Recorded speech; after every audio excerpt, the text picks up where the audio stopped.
Ba ang gusto natin? Transparency, accountability. Oh, may commitment pong ibinigay ang Malacanang sa sambayan ng Pilipino. Ayan. Kinumpirma po ng Malacanang na walang sinuman. At sa salitang walang sinuman, kasama po dito ang Pangulong Bongbong Marcos. Okay. Hindi siya exempted sa investigasyon sa malawakang anomalya sa flood control project. Ayan. Kasi noong mga nakaraan, hindi natin naririnig yung ganitong commitment. No? Tama. Na para bang kapag malapit na sa palasyo o kaibigan ng Pangulo o siya mismo, parang ayaw nilang sabihin. Parang may sacred cow. Iniiwasan kagad. Ano? Pero bago, iba na ho ngayon ang commitment. Ayon pa sa palasyo, ang pahayag hong ito ng Pangulo na walang immune or exempted sa investigasyon sa flood control corruption ay tumutukoy rin sa kanya mismo. Ayun. Siguro para huwag na tayo magpaliwanag, pakinggan na lang natin po si Yusek Claire Castro. Of course, wala naman talagang dapat na exempt. Pero ang Pangulo, alam niya po ang kanyang ginagawa, alam niya po kung bakit niya pinaimbestigahan at pinangunahan ang malalimang pag-iimbestiga na ito. So, ibig sabihin po, kung siya mismo ang nag-utos na mag-imbestiga, alam po natin na malinis ang kanyang hangarin at gusto niya talagang masawata ang korupsyon. Ayun, nason. Malinaw, walang exemption. Lahat. Kung yun ang tinutukoy ng ebidensya. Yan, ebidensya daw lagi binabanggit, siguro sasabihin maapekto, hindi ligtas. Baka sabihin na binobola lang tayo niyan. Baka narinig na natin yan. Kung ganun sana, nawa puro salita la, parang pwede nating paghinalaan uli, no? Pero kung may nakikita tayong mga aksyon, kahit na paisa-isang hakbang, hindi katulad dati na wala talaga halos tayong nakikita. Totoo, nason. Ito po ang bago, Jen. Nako. Alam niyo po ba na... Huwag mo kong gugulatin dyan, ha? Hindi na kasi mawawalan ka na ng boses. Ito siguro pwede nila sabihin, ako nirelease na naman ang usapan. Pero dito, kasi dati, Jen, pag nilihis yung usapan, wala kang makita kung sinong... Ano ibig sabihin? Magic? May nawalang pondo? Walang suspect? Walang accountability? Ngayon dapat may accountability. Meron. May pananagutan. At least merong tinuturong tao. Ito po ang sinabi kanina ni Senador Panfilo Lacson, na siya rin pong chairman ng Senate Blue Ribbon Committee na nag-iimbestiga dito sa maanumalyang flood control project. Ang sabi niya, Jen, at batay daw po sa kanyang nakukuhang ebidensya at testimonya, maaaring dun sa video ni Saldico na sinasabi dun, may insertion ng Pangulong Bongbong na 100 billion. Yan, Tumanggap siya, nag-deliver ng kickback. Dapat yan sabihin, wala kalokohan yan. Yung ganun dati, di ba? Tama. Ganun dati. Complete denial dati. Ngayon At ayan. At dati ay... Hindi, dapat yan naka-oath muna. Hindi, kaya nga ang punto nila yan, kung susundan natin yung argumento niya, Nelson, ibig ba sabihin, tinatanggap na nila ngayon totoo ang sinasabi ni Saldico? Yun ang sinasabi natin. Yan. Kasi kung hindi nila tatanggapin at ipipilit nila yung dating pangatwiran, baka natin mahalaman nga, walang transparency. Pero wala tayong accountability mahahagila. Pero ngayon daw, Nelson, parang ni-name drop lang. Ginamit lang ang pangalan ng Pangulo. At buti sana kung hanggang doon lang. Pwede mo sabihin, ayan na naman, nililihis . Ngayon, meron ng pangalan kung sino ang nag-name drop. Nako. Kasi halimbawa, wag muna tayo mag-isip, kasi gaya ng introduction natin kanina, di ba? Hati yung ating utak sa logical, emotional. Isang tabi natin yung emotional.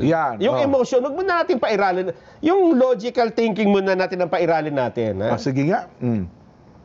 Doon muna tayo sa facts. Sa facts muna. Ba't yung sinabi? So, ang sabi ni Saldico, may insertion 100 billion Yan. At 25% daw doon. napunta sa Pangulong Bongbong Pangulong daw. Bongbong. Oho. Eto na. Logical lang, ha? So ngayon, tinatanggap na po, batay dito, ha? Oho. Ng Senador Ping Lacson. chairman ng Senate Blue Ribbon Oho. na totoo yung sinasabi ni Saldico. Factual pala. Factual. Meron talagang 100 billion. Wag mo na kayong ano. Ano lang tayo, logical thinking. Oh. Walang emosyon. Oh, pero Ibig sabihin, meron ba talagang napagdelibera ng kickback? May nakakuha ba ng 25 billion? oho. Meron. Kasi kapag sinabi mong wala, saan napunta yan? Di Yun ba? na nga, oh. Ay, kanino napunta? Hindi ho daw po sa Pangulo. Ayun. Huwag emotional. Ha? Baka Oho. naman magtatalungin ako. Yan na naman. I-base na natin doon sa Ito, sinabi. factual lang tayo. Factual tayo. Ang sabi po dito, ang tumanggap, ang gumamit sa pangalan ng Pangulo para makuha yung, mai-insert yung 100 billion at makuha yung kickback ay sina. Hindi lang pala isa to. Sina. Oho. Kasi kapag may ganito na dyan, yung mga taong ito, pwede mo naman investigahan. Tanong kayo, siyempre, oo. Oo, at saka dyan, lilitaw na yung, uusad yung investigasyon eh. Yung veracity ng impormasyong ito sa susunod ng pagkakataon. Yes. At saka sa laki ng halaga, maitatago ba nila yung 25 billion dyan kahit paghati-hati? Sino-sino daw yan? Eto na. Mm. Number 1, Jen Subarjaga hindi po kasali. Sabi ko sa inyo, para ano lang tayo, logical lang tayo. Huwag yung emotional. Baka Madadamay tayo dyan eh. Number 1, Presidential Legislative Liaison Office, Yusek Adrian Carlos Bersamin. PLLO. Nabanggit nga ang pangalan yun, si Adrian Bersamin. Kamag-anak ata ng ES Bersamin yan. Siguro kaya nag-resign din yung ano. Mamaya, bagitin natin mamaya. yung pag-resign ng ES Nag-resign Bersamin. din yung budget Si secretary. Budget Secretary, oho. At dalawa pala sila. Education Undersecretary Trigib Olaybar. Oho. Sila daw po ang kumuha ng kickback Batay sa pahayag ni Senador Ping Lacson. at batay sa hindi sa pahayag na dyan. Doon sa nakuha Batay sa niyang- nakuha niyang Oho. may testigo din. Yun ata yung kwento daw nung Yusek Bernardo. Yusek Bernardo. Yan. At sa pagsaliksik nila sa budget, tingnan yung budget. Pinagkumpara-kumpara kasi yun ang challenge sa kanya ni Saldico eh. Ang 100 billion na halaga ng proyekto napunta sa DPWH, habang ang 19 billion ay sa ibang ahensya ng gobyerno. May 19 pa pala. Oho. Ang arrangement daw po ay tig-isang armored van sina Bernardo at Olaybar. Grabe kung Talaga totoo yan naman, oo.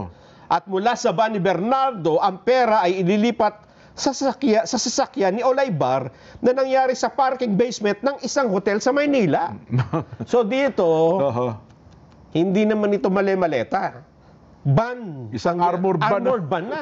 Palitan Mas na. madali nga naman, di ba? Oo. Kasi kung siguro yung iba na nakamaleta, wala silang armored van, ano. Ang tindi ng palitan na. At mula sa van ni Bernardo, Oho. so ang nasa van. Oo. Pinalit na doon sa ilalim daw sa parking daw ng isang mall. hotel. Oo. So van ni Bernardo. Armored van to, hindi van na sasakyan, ha? Oo.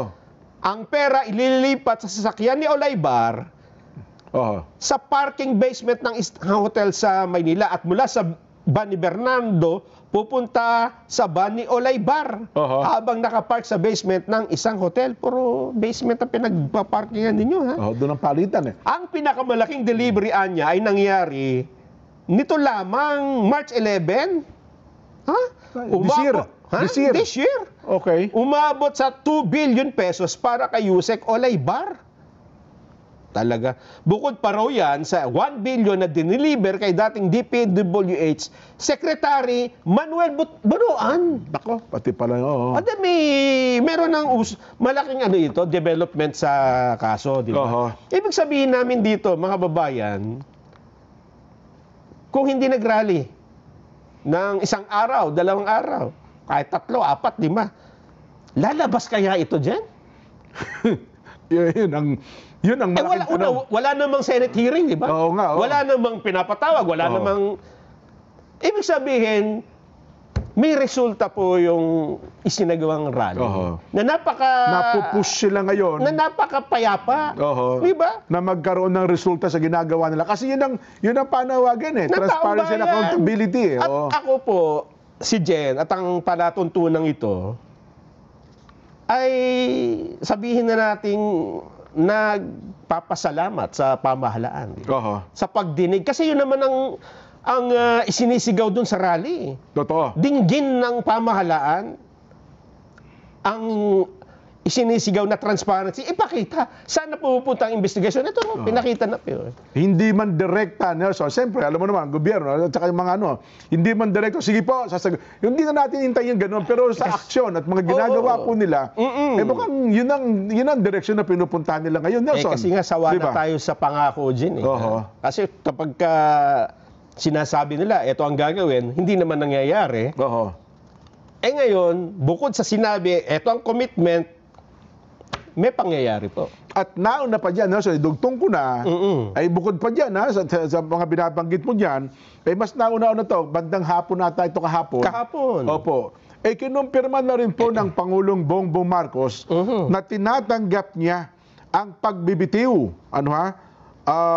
sa dalawa niyang pangunahing cabinet secretary, Nelson. Executive secretary. Kung executive secretary, kung tawag niyan, little president. Yes. At critical na posisyon. Totoo. Sa isang presidente ng bansa. Ayan. At ang kanya pong budget secretary, Amina Pangandaman. Napakatindi rin yan. Opo. At ang pinag-uusapan natin dito, budget insertion, budget manipulation, para magbitiw ang dalawang mataas na opisyal ng Malacanang. Ibig sabihin, meron kong nangyayaring mga pagsisiyasat. Yan. Oo. Gusto mo, pakinggan natin. Meron tayong boses yan eh. Sino unahin natin? Si Pangulong Bongbong ba? Ang mismo nagsalita? Auntie Claire. Sige po, pakinggan natin ang tinig. President Marcos accepts resignation of Executive Secretary Lucas P. Bersamin and Budget Secretary Amena Pangandaman. President Ferdinand R. Marcos Jr. has formally accepted the resignations of Executive Secretary Lucas P. Bersamin and Department of Budget and Management Secretary Amena Pangandaman. Both officials respectfully offered and tendered their resignations out of delicadeza after their departments were mentioned in allegations related to the flood control anomaly currently under investigation, and in recognition of the responsibility to allow the administration to address the matter appropriately. The President conveys his deep appreciation to Executive Secretary Bersamin for his steady leadership at the helm of the Office of the Executive Secretary. A former Chief Justice, E.S. Bersamin brought to Malacanang decades of legal wisdom, calm stewardship, and a deep respect for institution building. His contributions remain part of the foundation on which continuing reforms stand. The President likewise extends his sincere gratitude to Secretary Pangandaman, whose work at DBM strengthened the government's fiscal management, guided the timely passage of national budgets, and ensured that social programs and frontline services were funded and delivered. To ensure continuity and enforce the administration's governance agenda, President Marcos has appointed Department of Finance Secretary Ralph Recto as the new Executive Secretary. Secretary Recto's long record in economic policy making, fiscal legislation, and national planning positions positions him well to oversee the day-to-day operations of government and coordinate the implementation of high-impact programs. The President has also appointed Office of the Special Assistant to the President for Investment and Economic Affairs, Secretary Frederick Go, as the new Secretary of Finance. Secretary Go has played a central role in advancing investments, strengthening investor confidence, and aligning economic initiatives across agencies. He will now oversee the country's fiscal direction and the implementation of the administration's economic agenda. The Department of Budget and Management will now be led by Undersecretary Rolando U. Toledo, who has been designated as officer in charge. As head of the Budget Preparation and Execution Group, OIC Toledo brings extensive technical expertise in national budgeting, fiscal transparency, and budget execution. His designation ensures uninterrupted operations as the government prepares for the rollout of next year's budget, ongoing recovery efforts in disaster-affected regions, and the continued funding of social and economic programs. These leadership changes reinforce the President's commitment to strengthening institutions, improving coordination across government, and keeping the administration focused on delivering stability, opportunity, and security to Filipino families. The Office of the President assures the public that all agencies will continue to operate without interruption and with the same commitment to effective governance and public service. Yan po ang anunsyo sa araw na ito. So, yun. Nason, ang malinaw na pahayag. Ano, ha?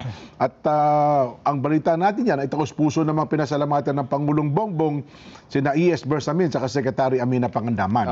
Ano, ha? So, ayan ang ilan sa mga sinasabi natin na maaring naging resulta ng panawagan ng taong bayan. No? Hindi man direkta. Sabi, again, binibigyan natin din ito na sinasabi ng Malacanang na ito po ang tugon namin. Eh, well, dahil sa mga aksyon ito, Nelson, masasabi nating 1 plus 1, ganoon na nga rin ang resulta niya. Wala diba? namang ganyan noon eh. Oo. Diba? Ito pa, yung binanggit natin, Jen, na sino ba yung mga... Kasi dati, bago mag-rally, talagang itinatanggi yung video ni Saldico. Oh, complete denial ito na doon. Ito mabigat na nakita ko na... ito, personal opinion ko to, bilang isang mamamahayag. Itong pinakamatinding mabigat talaga yon. Resulta. Kasi naaminin mo yung dati mong itinatanggi, di ba? Kasi isang chairman ng APRO, di ba? Eto, pakinggan na lang po natin ang pahayag ni Senador Ping Lacson. Announcement na ginawa, yung statement na ginawa ni ex-Congressman Saldico, na nagbintang siya na 100 billion, sinasabi niya na utos daw ng Pangulo na isingit sa BICAM. Your Honor and I both know that the 100 billion, and we went over, I know na, both of us went through the list independently or separately. And you and I agree na totoo yung listahan ng 100 billion pesos. Talaga nasingit sa BICAM. But yung sinasabi ni Saldico on social media as posted na nag-deliver siya ng 25 billion representing the 25% commission di umano para kay Presidente, that I will attest na hindi totoo. Yun talaga absolutely untrue or false. Untrue or completely false. Why? Because last Sunday, I received a call from the camp of former Undersecretary Roberto Bernardo.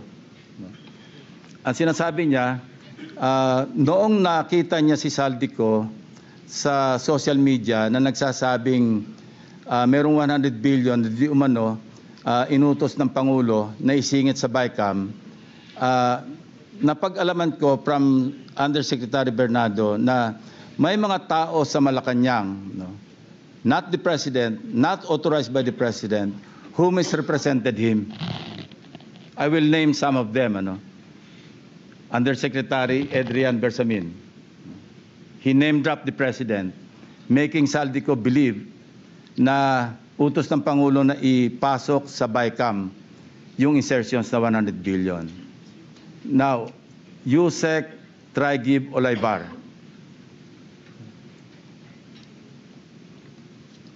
Other personalities. Ayan, sinasabi natin na napakalaking development dyan.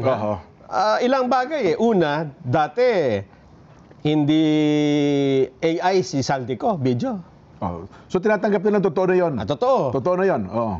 Pangalawa, ay dapat ano mo muna yan, inotaryo mo. Dali mo muna sa embassy. Magsalaysay ka muna. Teka, gawa hindi ka ng na, affidavit. wala yung probative value. So lahat yung tinapon na yun. Ha? Pangatlo, paano mag-i-insert ang Pangulo? Dapat sa NEP siya nag-insert. Oo nga. Wala yan. Hinanap namin, wala namang insertion. So meron na. Sa simula pa lang kanya, kung gusto talaga ng Pangulo, Oo. sa NEP pa lang, bakit siya ipapasok sa huli na, di ba? May insertion talaga. At tama yung presyo, 100 billion. Tama. So, tatlo na yan. Pang-apat, may nakinabang talaga, may delivery, may kickback talaga. Yun. Na 25%. Pero, May gumamit ng pangalan ng Pangulo. yun, misrepresent daw po ang Pangulo. Oo. Ano, ha? At mga babayan, gamitin lang natin yung sinasabi nating logical thinking. Wag mo na yung emotional. Kasi hindi naman po pwede na ituro mo kaagad ang presidente. Halimbawa, kay Saldico, yun yung halimbawa, yun ang pagkakaintindi niya. Ang nagpapautos ang Pangulo, hindi naman, at saka dun sa, pansinin niyo ito, ha? Dun sa sinasabi ni Saldico, hindi mismo ang Pangulong nakakausap niya. Totoo. Nakausap niya si...